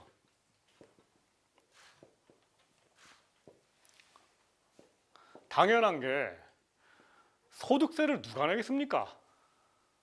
일반 서민들이 기껏해야 아까 얘기처럼 그냥 간신히 그냥 뭐 어디 가서 날품 팔아가지고 일을 하는 요즘 오늘날 보는 유럽인이나 미국인들이 아니고 정말 가난에 빠진 사람들이에요. 이 사람들한테 무슨 소득세를 걷어요. 우리나라도 지금 소득세를 안 내는 근로자들이 반이 넘지 않습니까? 근데 그런 것처럼 그때는 대부분 다 근로자들은 소득세를 안 냈고 대부분 다 이제 이 이른바 부르주아들, 돈 있는 사람들 이 사람들이 내는 거예요. 그 법인세도 당연히 중소기업이나 뭐 조그만 영세자영업자한테 낼 수 있는 게 아니니까 당연히 대기업들한테 낸 거고. 근데 얘들이 이걸 낸 거는 자기들의 이익을 위해서 전쟁이 터지고 있는 거고 이 전쟁에서 승리하면은 승전국은 엄청난 소득이 생기죠. 알다시피 나폴레옹 때는 아니고 이제 보불 전쟁 때 1871년도에 이제 프랑스랑 그 독일이랑 전쟁을 해가지고 독일이 이겨요. 이긴 군대를 이끌던 사람이 이제 비렐름 황제랑 비스마르크였는데 이 독일 군대가 이 패전국이었던 프랑스로부터 엄청난 뭐 몇십 톤의 금과 뭐 엄청난 그 배상금을 받죠. 그 이 배상금 가지고서 뭐 지금도 남아 있는데 독일 베를린에 있는 온갖 동상들 뭐 궁전 이런 걸 다 만드는 거예요. 그럼 이제 엄청난 부가 생겨요. 그러니까 전쟁을 이기려면 또 생기니까 야 그걸 믿고서 세금을 거둔 거예요. 1차 대전 때도. 근데 이제 문제는 이게 총력전이 되니까 전쟁 끝나고 나니까 누구도 승자가 아니지 않습니까? 전쟁 또 끝나고 나서 누가 이겼습니까? 다 사실은 이긴 놈이 하나도 없고 결국은 최종적으로 이긴 게 레닌이 이긴 거예요. 평화를 지향했다. 여기가 그냥 유럽 전체가 다 갑자기 공산주의 유령이 그냥 다 휩쓸기 시작하는 거예요. 그래서 전쟁 때 임시적으로 원래 거두려고 했는데 이 법인세와 소득세를 이거 원래 이 자본주의 시장경제 어긋난다고 생각했으니까 전쟁이 끝나고 나서 총력전 체제에 돌아온 그 군인들 아까 얘기처럼 뭐 영국이나 독일이나 전부 다 군대 숫자가 19세기 내지는 18세기까지만 하더라도 일반 군대가 기껏해 10만 명이 안 넘어갔어요. 왜냐하면 이 군대라는 건 보통 용병들이었거든요, 전부 다. 근데 용병 제도가 처음으로 없어지는 게 나폴레옹 때예요. 나폴레옹이 아니라 이 로베스피에르가 등장하면서 그때 이 프랑스 혁명을 무산시키기 위해서 오스트리아라든가 뭐 짜이런 애들이 이제 프랑스에 진격을 하는데 이 방위군을 만들기 위해서 로베스피에르라든가 이쪽에서 역사상 처음으로 이른바 징집제도를 시행합니다. 이 군대 갔다 온 사람 치료하는 징집제도를 처음 시행해요. 뭐 서구에서 우리는 아니라. 그래서 처음으로 프랑스가 100만 대군을 동원해요. 그러니까 이 프랑스에 맞서기 위해서 이 유럽에 있는 나라들이 너도 나도 국민 개병제를 실시해 갖고 강제 징집을 해요. 그래가지고 이제 1차 대전 때 되면은 군대 규모가 그야말로 100만 대군이에요, 다. 영국군 뭐 100만, 그다음에 독일군 200만, 그다음에 뭐 이 러시아 군대는 뭐 제일 많으니까 400만, 그다음에 뭐 이런 식으로 싸우니까 이런 무장한 사람들이 아까 얘기처럼 전쟁터에 돌아왔는데 문제는 이 사람들이 전쟁에 돌아오니까 경제는 무너져 있죠. 그게 뭡니까? 나라와 같이 살던 어린애들, 부인들 다 그냥 쫄쫄 굶고 있는 거예요. 근데 본인도 실업자야. 이런 사태가 영국, 독일 다 나타나니까 이때 이제 정부 입장에서는 어쩔 수 없이 이 돌아온 군인들, 왜 돌아온 군인들을 잘 다뤄야 되는 게 상위 군인들 있죠. 이 사람들 잘못 다루잖아요. 무장 폭동이 일어나요, 다. 무장하고 있는데 그냥 돌아오는 게 아닌데 실제로 그런 게 일어나는 게 러시아 혁명이었고 패잔병들이 돌아와가지고 무장한 채로 돌아와가지고 이 어떤 새끼들이야 나한테 지금 이런 그 수모를 안긴 놈들이 그냥 레닌 편을 들은 거거든요. 그러니까 어느 나라 전부 다 저런 걸 막기 위해서 이 사람들을 위해서 이제까지 포함해가지고 복지국가를 시행하기 시작하는 거예요. 이거는 이제 제가 얘기하는 거는 이 좌파가 시행하는 게 아니라 우파들이 어쩔 수 없이 온갖 그냥 뭐 이 복지정책 같은 것들을 도입을 시작하는 거죠. 그러면서 이 법인세라든가 소득세 같은 것들을 이쪽으로 쓰기 시작하는 거예요. 이 얘기는 안 하고 넘어갈 수가 없는 게 식민지 민족해방운동이에요. 다 알다시피 이제 우리나라가 1876년도에 강화도 사건이 일어나죠. 일본 그 해군 함정이 강화도에 가지고 이제 무역을 해라. 안 그러면 대포로 쏜다 해가지고 저걸 강제하죠. 그리고 나서 94년도에 이제 이른바 이제 동학 혁명이 일어나죠. 전몽준. 1895년도에 이 위안스카이의 그 청군이 들어왔고 이때 이제 청군과 전쟁에서 청일전쟁이에요. 청일전쟁에서 일본이 이기죠. 그리고 1904년도에 러시아와 일본이 한반도에서 전쟁을 일으키고 여기서 일본이 이깁니다. 그리고 이때 이제 이미 이긴 게 1905년도인데 이때 이미 뭐 조선은 이미 일본의 식민지로 들어간 거예요. 뭐 공식적으로는 1910년이지만은 1905년에 뭐 이미 그냥 일본의 판이 돼버린 거죠. 자, 이런 식으로 우리나라가 이제 일본의 식민지가 됐고 일본만이 아니라 이미 1895년에 청일전쟁에서 일본이 이기면서 동시에 이 대만이 일본의 식민지가 됐고요. 이때부터 그 필리핀은 뭐 이미 200년 전에 그 스페인의 식민지가 됐고 그리고 인도네시아도 네덜란드 식민지가 됐고 베트남도 그 200년 전에 프랑스의 식민지가 됐고 말레이시아는 영국의 식민지가 됐고 인도도 뭐 동인도에서 해가지고 뭐 이미 200년, 300년 전에 식민지가 됐고 아시아 전체가 다 식민지가 되는 과정에서 사실은 제일 늦게 식민지가 된 나라가 우리나라예요. 제일 늦게 그나마. 공식적인 식민지는 불과 30년이 아닙니까? 근데 인도는 식민지 통치 기간이 200년이 넘어가요. 말레이시아 이런 데도 마찬가지고 필리핀도 마찬가지고 다 200년이 넘는데 그 200년의 기간 동안에 유럽의 이른바 이 선각자들 중에서 저 식민지 통치가 문제가 많다라는 거에 대해서 본격적으로 제기했던 지식인들이 별로 없었던 거예요. 그리고 하물며 아까 얘기처럼 페비안 소사이어티라든가 아니면 베르사인이라든가 이런 그 유럽의 이 사회복지라든가 노동운동을 하는 사람들조차도 사실은 이해가 가는 게 우리나라 사람들이 우리나라 지금 기업체들이 베트남 가갖고 저임금 착취 막 일삼지 않습니까? 그다음 갑질하고 그다음에 뭔가 그냥 그 뭔가 남자로서 제일 몹쓸 그냥 성희롱까지 다 하고 있는데 이 문제를 가지고서 뭐 우리가 그냥 막 하기에는 지금 내 코가 석자니까 힘들잖아요. 그러니까 이게 뭐 그런 게 없었던 거예요.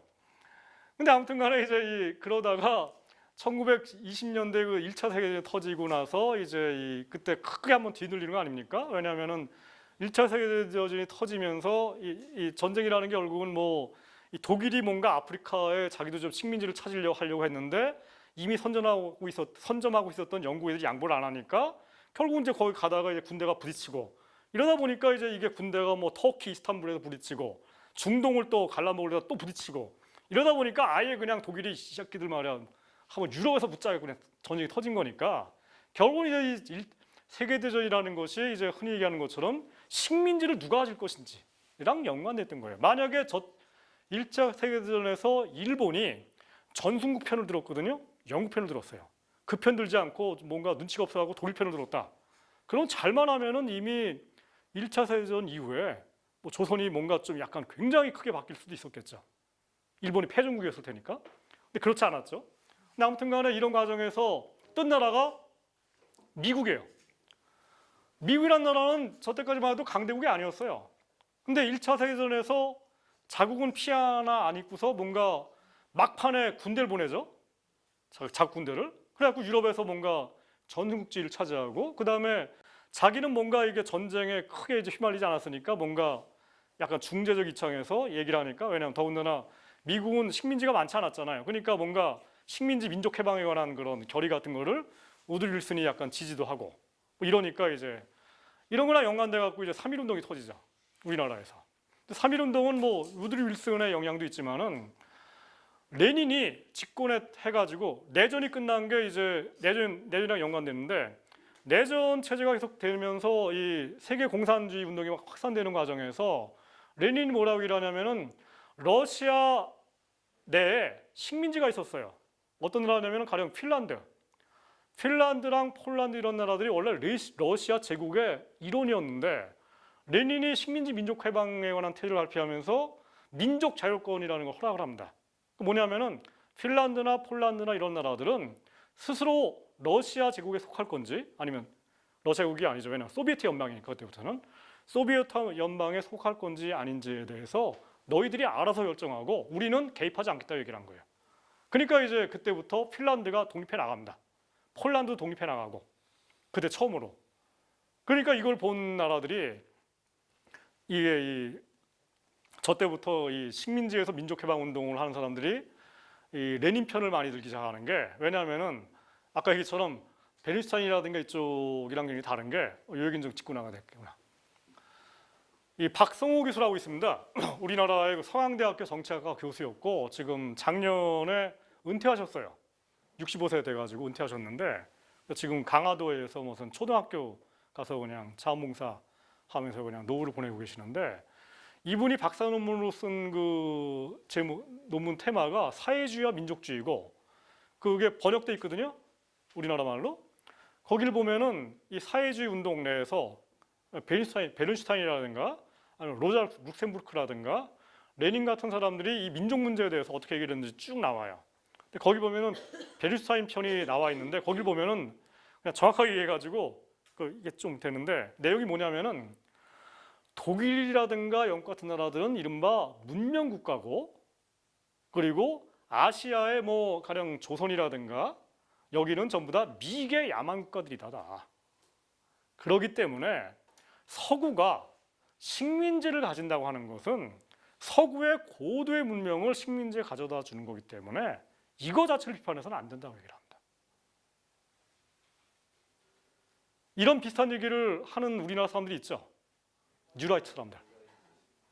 일본이 우리나라를 지배한 거는 일본의 고도의 문명을 조선에 이식한 중요한 역할을 한 거고, 따라서 이거를 반대했던 김구라든가 안중근이라든가 뭐 아니면 이런 민족해방운동하는 사람은 전부 다 철모르는 사람들이다라고 얘기를 하죠.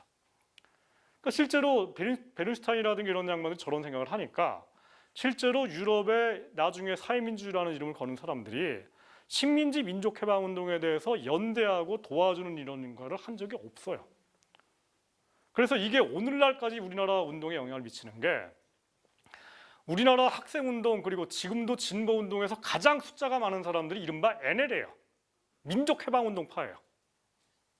반제국주의, 뭐 반미, 반제 이것들 사람들이고 다 뭐 제 대학교 후배 뭐 이런 사람들인데, 이 양반들이 사회민주주의 내지는 유럽 사회주의를 굉장히 싫어해요. 뭐라고 얘기하냐면은 유럽 사회주의 역시 유럽 사회민주주의는 유럽 제국주의다라고 얘기를 합니다. 그러니까 제가 볼 때는 일리가 있어요. 실제로 그런 면이 있으니까. 이 오명에서 벗어나는 게 1960년대까지 갑니다. 1960년대 가서 이 가령 스웨덴의 올로 팔메 수상이 그 당시 교육부 장관일 때 처음으로 올로 팔메 수상이 반미 데모를 해요. 한 나라의 장관이, 교육부 장관이 대학생들이랑 같이 연합해가지고 가드실 해가지고 베트남에서 미군은 철수해라라고 얘기를 한 거예요.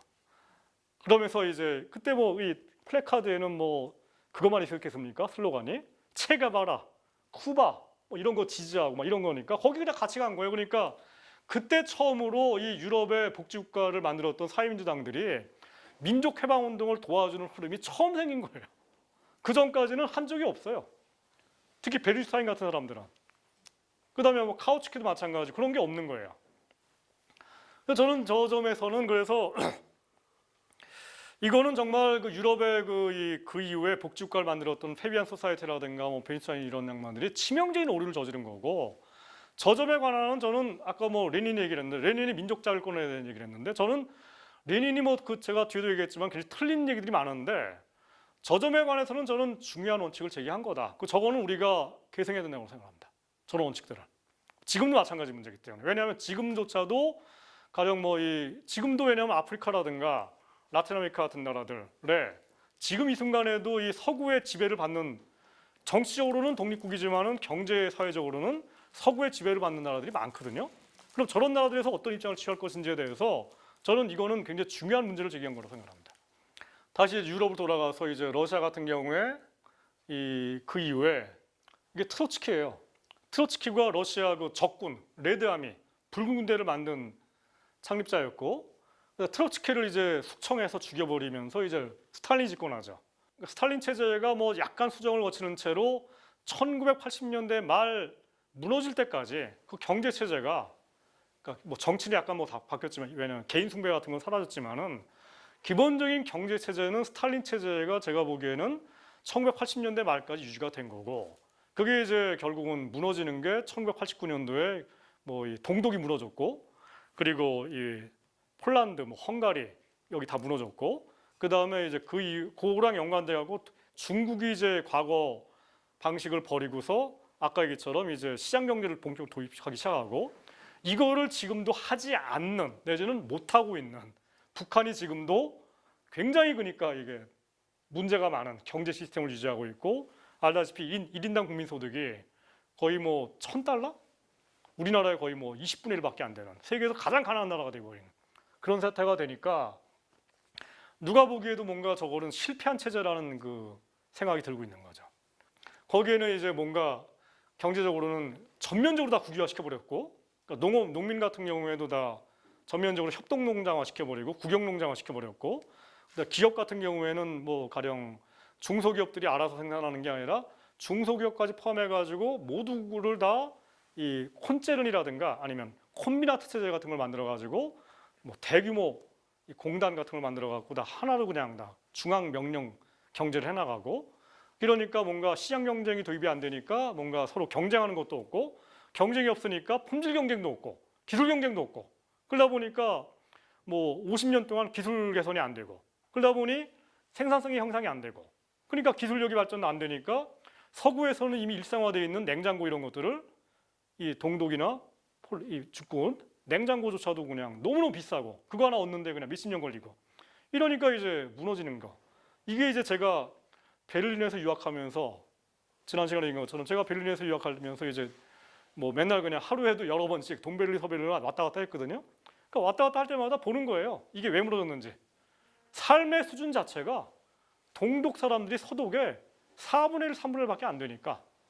근데 동베를린하고 서베를린은 우리나라처럼 DMZ가 있는 게 아니고 벽이 하나 있어요. 그냥 요만한 벽이. 요 정도밖에 안 되거든요, 높이가. 근데 그 베를린이라든가 유럽의 모든 도시들은 기본적으로 5층 건물이에요. 그리고 이거보다 5배 높은 건물이에요. 동베를린에서 서베를린이 다 보여요. 거기다가 또 좋은 건 모르겠지만은 빌리 브란트 수상이 그 이 동서독 간의 협약을 맺으면서 어떤 걸 했냐면은 동독 사람들이 TV를 돌리면은요 서독 TV가 다 나와요. 거기에 다 봐. 폭스바겐 몰고 다니고 벤츠 몰고 다 보여요.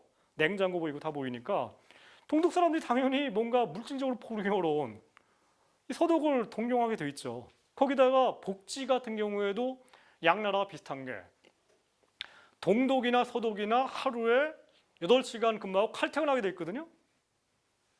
그리고 공장에서 일하는 사람들 같은 경우에는 7시에 출근해가지고 4시에 퇴근하게 돼 있어요. 월, 화, 수, 목은. 그리고 금요일 날은 7시에 출근해갖고 12시에 퇴근하죠. 그러니까 금요일 날 12시부터는 이제 이 대형마트들이 그냥 다 꽉꽉 차요. 사람들, 쇼핑하는 사람들 때문에. 그리고 쇼핑해가지고 이제 금요일 날 저녁 때 놀고 불금이 되는 거죠. 그리고 토요일 날은 어디 가서 놀고 일요일 날은 쉬고. 이게 기본 패턴인데 동독도 똑같았거든요. 똑같아. 그리고 사회복지도 마찬가지인 게 사회복지를 뭐 아데나워 정부 시절 50년대 60년대 같은 경우에는 이 좌파가 아니라 우파 정부니까 그때는 동독 체제하에서 예를 들어서 구청이 이 시민들을 위한 뭐 입장료 1,000원짜리 국공립 수영장들을 많이 만들어내요. 그럼 이 시민들이 되게 좋아할 거 아닙니까? 서독에 있는 애들이 큰일 났다. 야 저거 이러다가 이제 서독 사람들도 넘어갈 수도 있으니까 체제 경쟁을 하는데 이 체제 경쟁의 내용이 우리나라처럼 군비 경쟁을 하는 게 아니라 왜냐하면 동서독은 다 전쟁의 주범이기 때문에 나치가 추구했던 그러기 때문에 동서독 양국이 다 서독은 미군에 점령당하고 있었고 동독은 소련군이 점령하고 있었거든요. 그러니까 양 나라가 군비 경쟁은 안 되고 양 나라가 체제 경쟁을 하는 내용이 뭐냐면은 저쪽이 먼저 사회복지를 하면은 이쪽이 따라해요. 저쪽이 노동시장을 좋게 만들면 이쪽도 서로 따라해. 그래야지 서로 만족이 되니까. 안 그러면 넘어가니까. 이런 식으로 해가지고 60년대, 70년대 뭐 이때 이제 이 양 나라가 사회복지를 많이 하는데 그래서 이제 나중에 얘기를 하자면은 사회복지라든가 뭐 이 여러 가지 노동시장의 인간화라든가 이런 관점에서는 제가 보기에는 동독이나 서독이나 내지는 뭐 이 소련이나 아니면 뭐 영국 같은 나라나 비슷했는데 결정적인 이유는 이제 이 시장 경쟁 그리고 기업의 문제. 이거에 있어서 동독이나 여기는 다 국유화시켜 버렸고 시장 경쟁을 못하게 만들고 그 경쟁을 하는 순간 어떤 회사는 물건을 많이 팔아갖고 이익이 많이 나는 거 아닙니까? 이익이 많이 나게 되면은 또 어떤 기업은 그럼 이익이 적게 나니까 무너질 거 아니에요. 근데 무너지게 될 경우에 이제 뭐 이런 일까지 하죠. 이 동독 같은 경우에 콤비나트가 있었어요. 북한하고도 아마 연관될 텐데 그 중국 같은 경우에는 인민공사라는 게 있었거든요. 그러니까 대규모 협동농장 같은 거예요. 근데 문제는 이게 생산하는 기업인데 국유화돼 있고 이 체제 하에 동시에 온갖 사회복지가 다 들어가 있어요. 뭐냐면은 인민공사의 유치원, 요양원, 학교 이런 게 다 딸려 있어요. 그 얘기 뭡니까? 이게 망하잖아요? 이게 다 망해버려요. 그러면은 중앙정부 입장에서 콤비나트 A가 있고 콤비나트 B가 있는데 이 양자를 경쟁시켜가지고 콤비나트 B가 더 우월하게 되고 돈이 많이 버는데 콤비나트 A는 돈을 많이 못 벌었어. 그럼 얘들은 이것도 무너지는 거 아닙니까? 아니면 약해지는 거고. 그죠? 그 용납이 안 되죠. 그러면은 양자 간의 경쟁을 하더라도 만약에 B라는 회사가 돈을 많이 벌잖아요? 그럼 어떤 식으로 했냐면은 B라는 회사한테 세금을 왕창 때려버려요. 그리고 여기서 얻은 수익을 일로 줘버려요. 그러면은 당연히 콤비나트 B에 있는 사람들은 이익을 많이 냈는데 이익을 많이 낸 대가가 더 많은 세금을 뜯기는 거 아닙니까? 그럼 당연히 내가 뭐하러 이렇게 그냥 노력해갖고 품질 좋게 만드는 그런 제품들을 만들어 해가지고 안 해버리는 거예요. 그래서 당연히 이런 시스템 하에서는 이 두 회사가 품질 경쟁이라든가 뭐 가격을 낮추는 경쟁이라든가 이런 거 안 하게 되죠. 그러니까 되도록이면 그냥 뭐 중앙기획경제당국에서 그냥 뭐 몇 대 생산하면은 예 알았어요 그냥 생산해주고 더 이상 관심이 없는 거예요. 물건 만드는 거에 대해서. 그러니까 저는 이 문제가 결국은 이 사회주의 계획경제를 무너뜨리는 본질적인 역할을 한 거고 그리고 더군다나 아까 얘기처럼 이제 이 온갖 사회복지제도라는 게 특정 기업이랑 연관돼 버리니까 이거를 죽일 수가 없는 거죠. 그래서 지금 이 중국 같은 경우에 사회복지 개혁을 많이 하는 내용 중에 하나가 뭐냐면은 중국이 인민공사를 해체하고 그다음에 지금 국영기업 지금도 중국 같은 경우에 국영기업이 아직도 상당 부분 이게 있다거든요. 근데 이거 가지고는 안 되니까 이 기업 내지는 기업은 시장 경쟁 속에 있어야 되는 거고 복지는 그게 아니라 기업이 책임지는 게 아니라 국가가 책임지는 정령으로 양면을 구별해 버려야죠. 그러면 문제가 없는 거 아닙니까? 그죠? 제가 보기엔 북한도 마찬가지일 것 같아요. 지금 굴러가는 원리가 어느 특정 기업을 죽일 수가 없는 거예요. 지금. 그러니까 러시아 같은 경우에 이제 이런 체제 하에서 결국은 이 스탈린이 만든 체제 그리고 저 체제가 북한이라든가 중국이라든가 이런 체제가 자본주의 체제와의 그 시장 경쟁 속에서 결국은 최종적으로 지게 만드는 걸로 작용을 했고 하지만 그럼에도 불구하고 저는 이런 얘기를 할 수 있는 게 제가 베를린에 살면서 그 동독 애들 뭐 학생들 대학생들하고도 뭐 같은 기숙사에서 살고 막 그랬거든요. 그 얘들하고 얘기를 해보면은 분명히 긍정적인 면들이 있는 게 이 동독 시절에 자기들 부모님들 뭐 자기 부모들 얘기도 하고 그러는데 굉장히 정말 뭐 이 돈 타령 같은 거 하는 경우가 없었고 뭐 모든 교육이 다 무료니까 대학을 갈 때 뭐 무슨 돈 걱정하는 그런 것도 없었고 그다음에 대학 졸업하면은 그냥 일자리가 다 주어지는 거 아닙니까? 내가 굳이 뭐 스펙 안 쌓아도 그런 걱정도 없었고 그렇기 때문에 참 그 시대가 그립다라고 하는 사람들도 많아요. 그런 점에서 저는 이 동독이라도 무너졌고 그다음에 소련도 무너졌고 막 그랬지만은 인간이 갖고 있는 그 이 본능 내지는 양심이라든가 보편적인 생각은 다 비슷하기 때문에 지금도 동독 지역에서 여전히 과거에 공산당이었던 정당 이름이 지금 좌파당이거든요. 동독 같은 경우에 이 좌파당이 과거의 공산당이랑 그다음에 사회민주당 중에서 좌파가 있어요. 여기는 주로 서독 사람들이에요. 여기를 대표하는 게 이제 오스카 람퐁탱이라는 사람이에요. 이 르퐁탱이라는 사람이 쓴 책이 유명한 게 있죠. 10년 전에 심장은 왼쪽에서 뛴다. 이 책 지금 절판됐는데 심장은 왼쪽에서 뛰죠, 당연히. 왼쪽에 오른쪽에 있는 게 아니니까.